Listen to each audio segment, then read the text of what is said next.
वहीं हमारी मन्नत से टूटा गलती से हमारे विक्रांत का शर्ट का बटन। जी हाँ दोस्तों, मन्नत का आने वाला एपिसोड होने वाला है बहुत ही ज़्यादा इंटरेस्टिंग। अगर आप भी सीरियल देखने में रखते हैं इंटरेस्ट है, उससे रिलेटेड जानना चाहते हैं अपडेट, तो जल्दी से कर लें हमारे चैनल को सब्सक्राइब, ताकि आपको हमारी आने वाली लेटेस्ट वीडियो की नोटिफिकेशन टाइम टू टाइम मिलती रहे। चलिए बिना किसी देरी के वीडियो को स्टार्ट करते हैं, जहाँ हमें एक तरफ दिखाया जाएगा कि हमारी मन्नत जैसे ही विक्रांत के रूम में पहुंचती है तो वहां पर दरवाजा खुला होता है, और मन्नत जैसे ही विक्रांत के रूम में पहुंचती है तो गलती से विक्रांत के ऊपर उसका पैर स्लिप हो जाता है और वह गिरने की हो जाती है। तभी हमारा विक्रांत उसको पकड़ लेता है और मन्नत का हाथ लग जाता है विक्रांत की शर्ट पर और टूट जाता है उससे विक्रांत की शर्ट का बटन। तभी विक्रांत बोलता है कि तुम मेरे रूम में क्या कर रही हो मन्नत। तभी मन्नत बताती है कि सर मैं आपके रूम में गलती से आ गई, मुझे आपके पास इसलिए आया था, मुझे लगा कि आपको शायद कुछ काम कराना है। तभी विक्रांत बोलता है कि मुझे तो ऐसा कोई काम नहीं है, तुम मुझे बताओ कि तुम किस लिए यहाँ पर आई हो। और प्यारी सी नोकझोंक दोनों में दिखाई देती है। और वह तभी हमारा विक्रांत मजे लेते हुए मन्नत से बोलता है कि मन्नत मुझे तो लगता है कि तुम शायद मेरे लिए ही आई हो, शायद मेरे ऊपर इतना गिर रही हो, क्या मजा मेरे ऊपर तुम्हें प्यार आने लगा है। तभी मन्नत उसकी बातों को इग्नोर करती हुई नजर आने वाली है और बोलती है कि सर ऐसी कोई भी बात नहीं है, मैं तो बस आपसे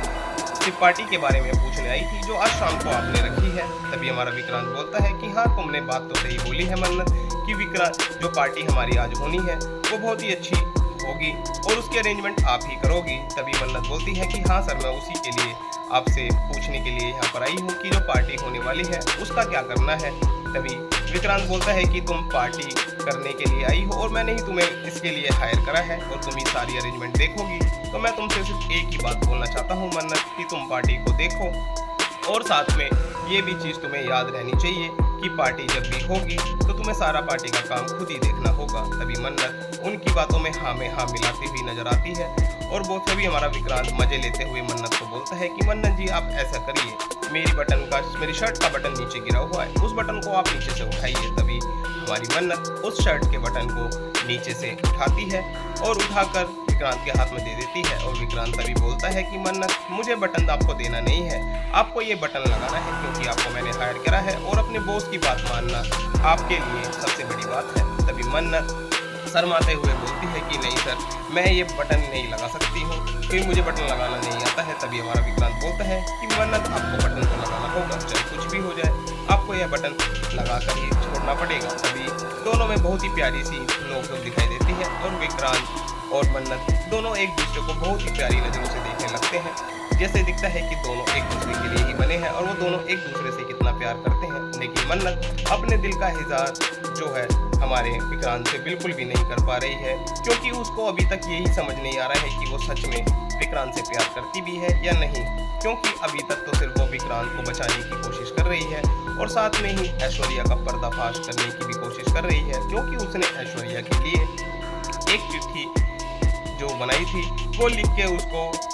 ऐश्वर्या के पास उसने भेज दी थी ताकि ऐश्वर्या का राज वो खोल सके। और वो चिट्ठी जैसे ही ऐश्वर्या को मिलती है तो ऐश्वर्या डरने लगती है मन्नत से काफ़ी ज़्यादा, क्योंकि उसको लगता है कि ये सब चीज़ें मन्नत कभी घर में सारे परिवार वालों के आगे ना बोल दे, क्योंकि मन्नत को पता चल गया है हमारी ऐश्वर्या का राज, क्योंकि अभी तक घर में जितने भी हुए हैं कांड उन सब के पीछे थी ऐश्वर्या और नीतू को समझाने वाली और जानबूझ के मल्ला और विक्रांत की शादी कराने वाली भी जो है वो और कोई नहीं बल्कि हमारी ऐश्वर्या ही है। और हमें दूसरी ओर दिखाया जाएगा कि हमारा जो विक्रांत और मन्नत होते हैं वो एक दूसरे को बहुत ही प्यारी नज़रों से देख रहे होते हैं। लेकिन विक्रांत मन्नत को बोलता है कि मन्नत जी आप मुझे एक चीज़ बताइए कि आप यहाँ पर क्या कर रही हो। अब आपको शाम की पार्टी की अरेंजमेंट करनी चाहिए और हमारी जो मन्नत होती है वो सर को बोल देती है कि सर आप पार्टी बोल रहे हैं, मुझे अब यहाँ से जाना होगा ताकि मैं शाम की पार्टी की अरेंजमेंट को देख सकूँ। तभी विक्रांत बोलता है कि ठीक है मन्नत जी आप जाइए, और जैसे ही वो जाने की कोशिश करती है फिर से पैर स्लिप होकर वो सीधा विक्रांत की गोदी में गिर जाती है। और विक्रांत और मन्नत की जब नज़रें भिड़ती हैं तो एक दूसरे को देखकर दोनों बहुत ही ज़्यादा प्यार में गिर जाते हैं। लेकिन हमारी मन्नत अपने प्यार की इजहार करने के लिए बिल्कुल भी तैयार नहीं है, लेकिन हमारा विक्रांत तो मन्नत को इतना ज़्यादा प्यार करता है और उसको अपने दिल की बात बताना चाहता है, लेकिन मन्नत उसकी बात समझने के लिए बिल्कुल भी तैयार नहीं है। उसी वजह से हमारा विक्रांत जो है वो मल्ला से जानबूझकर कर रहा है शादी। वहीं दूसरी ओर हमें दिखाया जाएगा कि मन्नत जैसे ही वहाँ से निकलने की कोशिश करती है तभी वहाँ पर उसको पकड़ लेती है ऐश्वर्या। और ऐश्वर्या बोलती है कि मन्नत तुम कितनी भी कोशिश कर लो, लेकिन तुम विक्रांत और मल्ला की शादी को बिल्कुल भी नहीं रोक पाओगी, क्योंकि विक्रांत अब मल्ला को पसंद करता है और उन दोनों की शादी होकर रहेगी। मुझे पता है कि तुम छोटे लोग बड़े घरों के लड़कों को फंसाने की कोशिश करती हो और चाहते हो कि उनको फंसा कर तुम अपने एक जीवन साथी बना लो, ताकि उनके पैसों पर तुम ऐशो आराम कर सको। और यह बात जैसे यही मन्नत सुनती है तो वह बहुत ही ज़्यादा शांत रहती है और उसकी बातों को फिर से बड़े ध्यान से सुनने लगती है। तभी ऐश्वर्या बोलती है कि ये जो लेटर तुमने लिखा है, क्या तुम मुझे ब्लैकमेल करने की कर रही हो कोशिश, कि तुम चाहती हो कि तुम जो मुझसे मेरे साथ कर रही हो तो मैं तुमसे डर जाऊंगी। लेकिन मैं मन्नत तुम्हें साफ बता दूं, मैं डरने वालों में से बिल्कुल भी नहीं हूँ। मुझे पता है चाहे तुम कितना भी कोशिश कर लो, लेकिन मैं बिल्कुल भी नहीं डरूंगी। और तुम कितना भी प्रयास कर लो, लेकिन विक्रांत और मल्लिका की शादी तो होकर ही रहेगी। और आज शाम को उनकी रिंग सेरेमनी है और आज दोनों एक दूसरे को रिंग पहना कर रहेंगे और फाइनली दोनों शादी कर लेंगे और तुम रह जाओगी ऐसे ही। लेकिन हमारी मन्नत बड़े ही ध्यान से सीधी हमारी उसकी बातें सुन रही होती है ऐश्वर्या की, और ऐश्वर्या की बातें सुनते हुए बोलती है कि मैडम बस आपने बात कर ली अपनी, अब मैं चलती हूँ। मैंने आपकी बातें सुन ली और मुझे आपकी बातों से कोई फर्क भी बिल्कुल भी नहीं पड़ता है। मुझे तो सिर्फ विक्रांत सर की चिंता है और मैं उन्हीं को ही इस चंगुल से बचाना चाहती हूँ। आप कितने भी प्रयास कर लो, कितनी भी कोशिश कर लो विक्रांत और मल्लिका की शादी कराने की, लेकिन ये शादी बिल्कुल भी नहीं होने वाली है, क्योंकि मैं जानती हूँ कि इन सब के पीछे जो भी करने वाला हाथ है वो हाथ सिर्फ आपका ही है। आप ही ने नीतू जी को भी ब्लैकमेल करके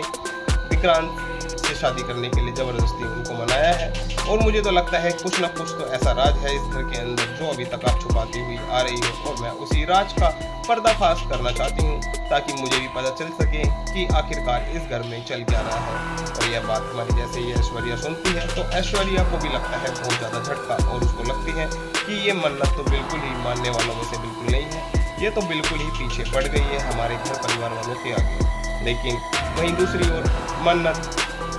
सीधा चली जाती है वहाँ से, और तभी ऐश्वर्या सोचने लगती है कि इस मन्नत को तो मेरा कुछ ना कुछ करना ही पड़ेगा, इस मन्नत को तो मुझे ठिकाने लगाना होगा, नहीं तो ये फिर से शादी के अंदर कोई ना कोई बाधा फिर से डालने वाली है, और जिसकी वजह से विक्रांत और मल्लिका का रिश्ता जो है वो टूट सकता है। और यही सारे ख्याल उसको चल रहे होते हैं। तभी हमारी मन्नत वहाँ से चली जाती है तो ऐश्वर्या भी वहाँ से निकलती हुई नजर आने वाली है, और दूसरी ओर हमारा सीन सीधा फिर ट्रांसफर होगा सीधा विक्रांत की ओर, जहाँ पर सारे परिवार वाले बैठकर विक्रांत और मल्लिका की शादी की प्लानिंग कर रहे होंगे, और सारे बैठकर बात कर रहे होंगे कि मल्लिका की शादी हमें इस तरह से करनी है ताकि लोग सभी देख सकें कि हम लोगों ने उनकी ग्रैंड पार्टी ऑर्गेनाइज की है, और वो बहुत ज़्यादा खुश हो रहे होते हैं। लेकिन हमारे विक्रांत के मन में अभी भी चल रही होती है दुविधा, क्योंकि वो मल्लिका के साथ मिलकर सिर्फ एक ड्रामा ही कर रहा है, लेकिन वो चाहता है कि ताकि मन्नत अपने दिल की बात उसको बता सके। लेकिन यहाँ तो मल्लिका अपने ही प्लान अलग बना के बैठी हुई है, और वो उल्टा जानबूझकर हमारे जो विक्रांत है उसको गुमराह कर रही है ताकि वो विक्रांत से शादी कर सके। लेकिन विक्रांत हर बार जब भी नाम लेता है तो वह मन्नत का लेता है, और यह बात सुनकर हमारी मल्लिका हो जाती है विक्रांत से बहुत ही ज़्यादा गुस्सा, और मन ही मन में सोचने लगती है कि इस मन्नत को तो मुझे अपने रास्ते से हटाना होगा, क्योंकि इस मन्नत की वजह से मुझे विक्रांत और मैं कभी दोनों एक नहीं हो सकते हैं। और उसको बहुत ज़्यादा लग रहा होता है बुरा, क्योंकि विक्रांत जो होता है वो मन्नत को बहुत ही ज़्यादा प्यार करता है और उसके बिना बिल्कुल भी नहीं रह सकता है, क्योंकि उन दोनों के बीच का जो रिश्ता है वो बाबा ने बनाया है और रब्दी जोड़ी बनाई हुई है दोनों की। और सीरियल जो है बहुत ही ज़्यादा इंटरेस्टिंग होता जा रहा है। वहीं दूसरी ओर हमारी शालिनी और मन्नत दोनों मिलते हैं, और शालिनी बताती है कि मन्नत, मैंने उस टाइम सारे परिवार वालों के आगे तुम्हें इसलिए कोई भी बात नहीं बोली थी ताकि हमारा प्लान सबके आगे ना आ जाए और हमारी जो ऐश्वर्या है वो सतर्क हो जाए। मैं तो बस यही चाहती थी कि ऐश्वर्या को ना पता चले कि मैं तुम्हारे साथ मिली हुई हूँ। तभी मन्नत रोने लगती है और शालिनी को बोलती है कि शालिनी, मैं जानती हूँ कि तुमने जो भी किया अच्छा किया है। और तभी हमारी शालिनी बोलती है कि मन्नत, तुम्हें इस ऐश्वर्या का तो पर्दाफाश सारे परिवार वालों के आगे करना ही होगा, क्योंकि अगर जब तक इसका पर्दाफाश सारे परिवार वालों के आगे नहीं होगा और ना ही सच्चाई सबके साथ परिवार वालों के आगे आएगी, तब तक घर में कोई भी चीज़ें ठीक नहीं होने वाली है। और मन्नत यह बात जैसे ही शालिनी की सुनती है तो वो भी बोलती है कि तुम चिंता मत करो शालिनी, मैं इसका पर्दाफाश करके रहूंगी और विक्रांत जी को इसके चुंगल से बचा कर रहूंगी, क्योंकि मैं जानती हूँ कि इनके परिवार में बहुत बड़ा चल रहा है कोई ना कोई मुद्दा, जिसकी वजह से ये सब लोग उस बात को छुपाने की कर रहे हैं कोशिश। लेकिन मैं ये सब चीज़ें बिल्कुल भी नहीं होने दूंगा।